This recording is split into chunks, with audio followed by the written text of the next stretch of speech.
9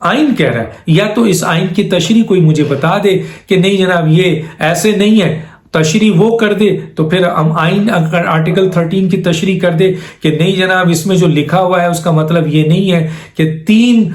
prosecution نہیں کر سکتا یا 3 اوفینس نہیں کر سکتا، وہ کر سکتا ہے تو میں بات مان لوں گا، لیکن اب تک جو چیز آئی اس میں نہیں۔ تو یہ آرٹیکل 13 کو عرفان قادر نے یا مریم نواز صاحبہ نے اپنے اپلیکیشن میں داخل کیا ہے۔ ایک تو یہ انہوں نے چیز لائے ہیں جو کہ انہوں نے کیا، دوسرا جو امپورٹنٹ چیز کی ہے انہوں نے کی ہے وہ جج ارشد ملک کی جو ویڈیو آلریڈی اسلام آباد ہائی کورٹ میں موجود ہے، اس کو میں یہاں پر اس چیز کو لانے سے پہلے ایک چیز یہ بتا دوں کہ مریم نواز صاحبہ آلریڈی ضمانت پہ ہیں، اور ضمانت ان کو جو دی گئی تھی وہ بڑے 2 ویلڈ قانونی پوائنٹس پہ دی گئی تھی۔ یہ بات میں بتا دوں مختصر سا کہ مریم نواز صاحبہ کے اوپر جو 2 چارج لگا تھا، ان 2 چارج کے اوپر جن پہ سزا ہوئی ہے وہ کیا تھا کہ نواز شریف کی جو غیر قانونی اثاثے ہیں یعنی لندن فلیٹس ہیں، مریم نواز صاحبہ نے ان کے مجرمانہ عمل میں ان کو سپورٹ کیا، یعنی غیر قانونی وہ فلیٹ جو انہوں نے خریدا تھا اس میں مریم نواز صاحبہ نے ان کو اسسٹ کیا اپنے باپ کو، گویا ان کو انہوں نے 7 سال سزا دی۔ ایک تو یہ تھا، دوسرا یہ تھا کہ جناب نون سورس سے اثاثے بنائے۔ اسلام آباد ہائی کورٹ نے مریم نواز صاحبہ کو فوری طور پر ضمانت کیوں دے دی؟ یہ ایک بہت بڑا سوال ہے، ان کی پوری ججمنٹ پڑھیں، میں صرف 2 پوائنٹس یہاں پر دے کر آگے بڑھتا ہوں، اور وہ یہ ہے کہ مریم نواز صاحبہ کا یہ پوائنٹ جب اٹھایا گیا کہ آپ ایک طرف یہ کہتے ہیں کہ جناب مریم نواز صاحبہ نے اپنے والد کے جرم میں اعانت کی، یعنی ان کو سپورٹ کیا یا اسسٹ کیا، وہ جرم کیا تھا کہ انہوں نے وہ فلیٹس انلیگل خریدا تھا۔ جب ہائی کورٹ نے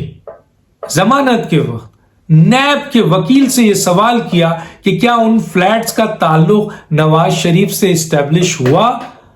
یا نہیں ہوا، تو اس وقت کے وکیل نے خود اس پیپر میں لکھا ہوا ہے، آپ کے جو ججمنٹ ہے، کہ ان کے وکیل نے کہا کہ ان فلیٹس کا تعلق نواز شریف سے آپ کے اسٹیبلش نہیں ہوا، یعنی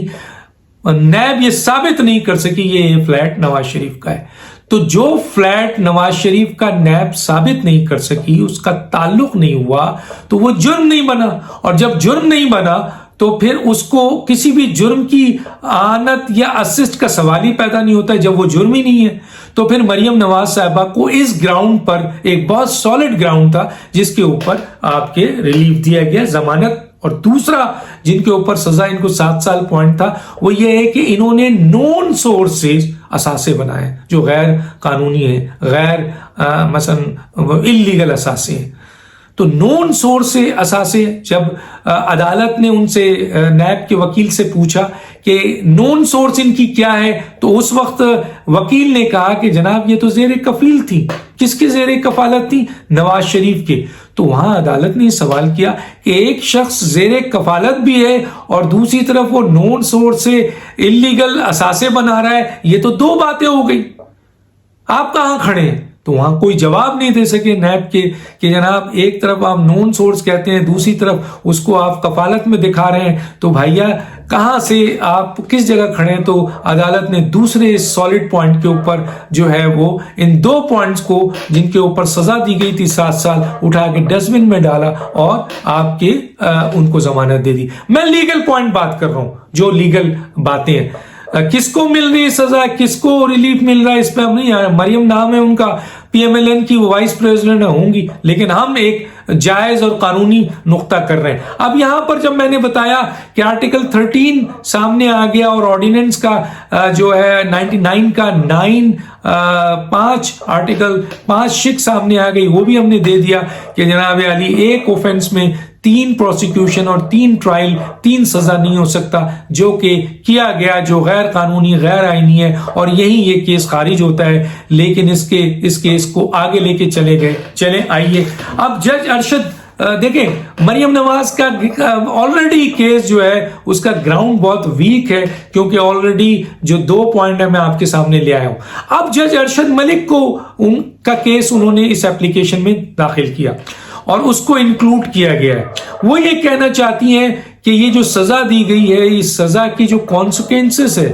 جو پہلے کے جو بنائے گئے حالات ہیں، آپ اس پر نگاہ ڈالیں جج صاحب تو آپ کو اندازہ ہو جائے گا کہ جو سزا دی گئی تھی وہ میلافائڈ انٹینشن سے دی گئی تھی، انلیگل تھی، غیر قانونی تھی، غیر آئینی تھی. تو وہ کانسیکوینسز کیا ہے، وہ کیا حالات ہیں، ان میں سے ایک حالات انہوں نے ابھی بیان کیا، اور وہ یہ ہے کہ انکلوڈ کیا ہے فرسٹ ٹائم اپنی اپلیکیشن میں کہ جج ارشد ملک صاحب کی ویڈیو، جس میں انہوں نے اقرار کیا ہے کہ ہم پر دباؤ تھا کہ ہم نواز شریف اور مریم نواز صاحبہ کو سزا دیں. اب اس ویڈیو کا فورنسک ہونا ہے. اسلام آباد ہائی کورٹ میں آلریڈی یہ ویڈیو موجود ہے، ایپلیکیشن موجود ہے. مریم نواز صاحبہ نے اب اپنے اس کیس کو اس سے جوڑا ہے کہ اس کا فیصلہ کیا جائے. دوسرا پوائنٹ، اور یہ میں بتا دوں کہ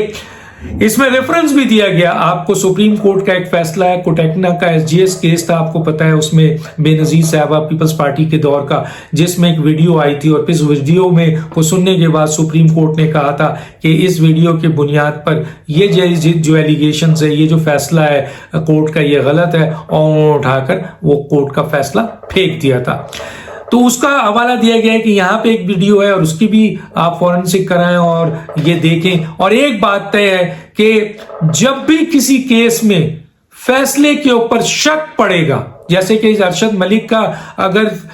ویڈیو چلتا ہے اور فیصلے پہ شک آ جاتا ہے تو اس کا فائدہ ڈیفنس کو پہنچتا ہے، پروسیکیوٹر کو نہیں پہنچتا ہے، پروسیکیوشن کو نہیں پہنچتا. ڈیفنس کون ہے؟ مریم نواز صاحبہ. اب تیسرا پوائنٹ انہوں نے یہ ڈالا ہے کہ، اور یہ میں نے بتا دیا، کوٹیکنا کا بھی حوالہ دیا گیا، اور بھی ریفرنسز ہیں، میں بہت ڈیٹیل میں نہیں جا رہا، جو کہ آج تقریباً 26 پوائنٹ ہے اور کئی صفحات کا یہ ایپلیکیشن آلریڈی موجود ہے. اس کے بعد جو ایک بہت ہی اہم